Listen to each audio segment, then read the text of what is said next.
Ya, Baharudin Yusuf Habibie. Saya teringat cerita ayah saya.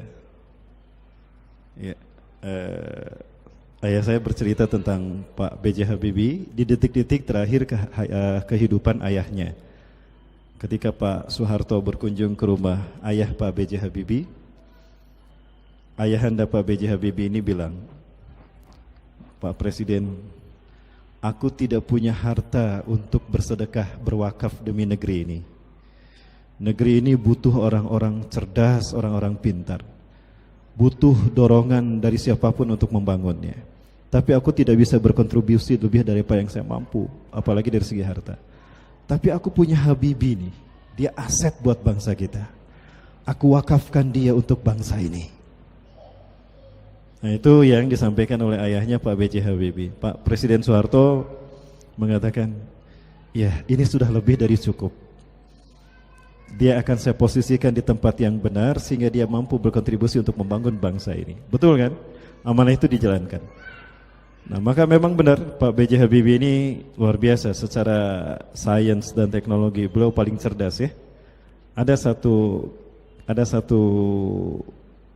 trouble dalam pesawat, ketika ketinggian tertentu pesawat itu retak, dia tidak bisa aman karena tekanan tertentu itu membuat sayap pesawat belah, ya, retak, sehingga harus turun dan menyelamatkan diri. Dan tidak ada yang bisa menyelesaikan masalah ini kecuali Pak B.J. Habibie di seluruh dunia.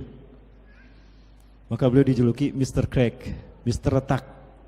Karena cuma dia yang bisa menyelesaikan bagaimana keretakan pesawat di titik yang tertentu, sekian ribu kaki. Tapi dia ternyata awalnya beliau bukan orang yang tercerdas di dunia. Ketika beliau kuliah di Jerman, ya, ibu-ibu Jerman, saya juga dulu di Jerman. Cuma bedanya sedikit. Kalau Pak B.J. Habibie di Jermannya di Jerman Aachen Jerman. Kalau saya di Jalan Jenderal Sudirman, Bu. Disingkat Jerman. Nah, beliau ini ketika datang ke sana itu sebagai terbaik dari Asia. Di TB-nya aja kuliahnya loncat-loncat. Ringkas cerita, saat awal kuliah itu beliau tidak ranking 1, ranking 3. Dan yang ranking 1, ranking 2 orang Yahudi, laki perempuan.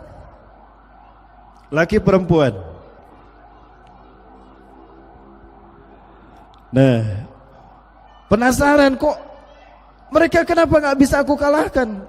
Aku ini terbaik di Asia. Dan aku lihat ujian aku biasa, tapi kok mereka lebih baik ya? Kenapa gitu? Penasaran Pak B.J. Habibie, nanya sama mereka. Ya, kalian lebih baik daripada aku selama setiap ujian. Kenapa sih? Apa sih rahasia kalian? Mau dong kalian berbagi untuk saya? Oh, no, Rudy. Namanya Rudy, panggilnya Rudy kalau di sana. This is our secret. We will never tell our secret to anybody. Does even you? No. Ya, gitu berani bahasa Inggris teteh? Gaya Ustaz balaga. Maka kemudian apa yang terjadi? Lama kelamaan karena terus bertanya, akhirnya jujur. Dua orang Yahudi ini penasaran. Kita penasaran deh. Kalau kita kasih tahu rahasia kita, kira-kira apa pengaruhnya? Ya, yuk kita coba aja. Nah, akhirnya keduanya sepakat memberitahukan Pak B.J. Habibie apa rahasia mereka sehingga mereka menjadi ranking 1, ranking 2 di Jerman. Rudy, come here. Ada apa? Ya, dia lah orang ngobrol. Akhirnya cerita dia. Rahasia kami kenapa kami selalu menjadi yang terbaik. Walaupun ini rahasia kami, tapi kami ingin tahu.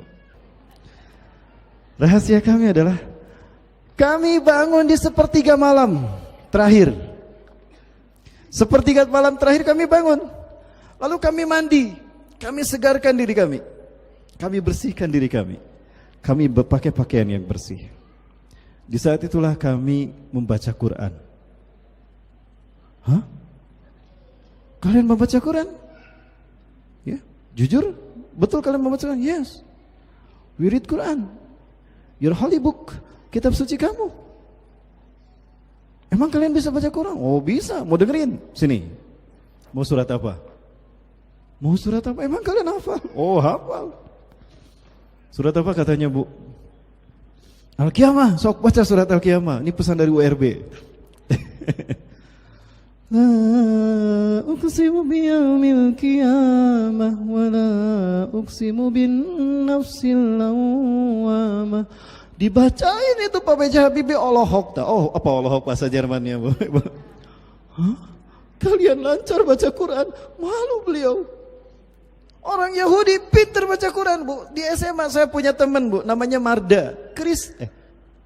Bentar diedit ya. Kristen, Bu. Di SMA 9 dulu, Marda. Perempuan, dia nggak keluar ketika pelajaran agama. Baca Quran, norolong. Nari babaturan, bati babaraduk baca Quran. Nah ini, Bu. Mereka mau menguasai Quran untuk menghancurkan kita. Ternyata menguasai Quran. Malu Pak B.J. Habibie. Kenapa kalian baca Quran? Karena kami yakin ketika kami membaca Quran, ini akan menstimulus saraf kami. Sehingga saraf kami ada dalam keadaan rileks ketika mendengarkan Quran. Ibu-ibu, ketika kita mendengarkan Quran, apalagi membacanya, akan terjadi sistem metabolisme tubuh yang dahsyat.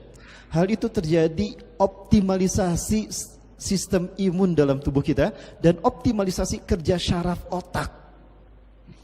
Inilah kenapa Allah mengatakan wa idza quri'al Qur'anu fastami'u lahu ansitu la'allakum turhamun. Apabila dibacakan Quran, dengarkan agar kalian mendapatkan rahmat. Nah, ini rahmatnya. Rahmat Baikuni, Bu. Allahu Akbar. This is our secret ya Rudi. Inilah rahasia kami. Just it, only it. Cuma ini. Thank you very much. See you later. Pergilah Pak B.J. Habibie. Nangis beliau di kamarnya. Ya Allah, aku kayak ditampar sama mereka. Harusnya aku yang paham dan mengamalkan itu, bukan mereka. Apa yang terjadi Bapak Ibu? Terjadi perubahan yang signifikan pada kehidupan, pola hidup Pak B.J. Habibie sejak saat itu. Besoknya beliau tidak pernah lepas sepertiga malam terakhir. Beliau bangun, beliau mandi, beliau tahajud, beliau berzikir. Nangis saat itu bertobat pada Allah dan membaca Quran. Itu beliau lakukan setiap hari, setiap malam. Dan apa yang terjadi? Ujian berikutnya beliau ranking 1. Terbukti kan? Tanpa diyakini mereka bisa hebat. Hanya dibaca saja mereka bisa hebat. Apalagi diyakini. Nah itulah fungsinya iman kepada Quran. Ibu-ibu yakin dengan Quran kita bisa berjaya?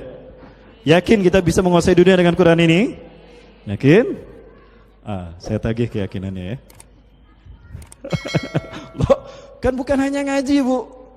Di luar kita harus mengamalkan apa yang kita kaji kan? Lalu buat apa kita ngaji kalau hanya sekedar konsep Bapak Ibu sekalian? Keburu maktan. Nah ini harus kita amalkan.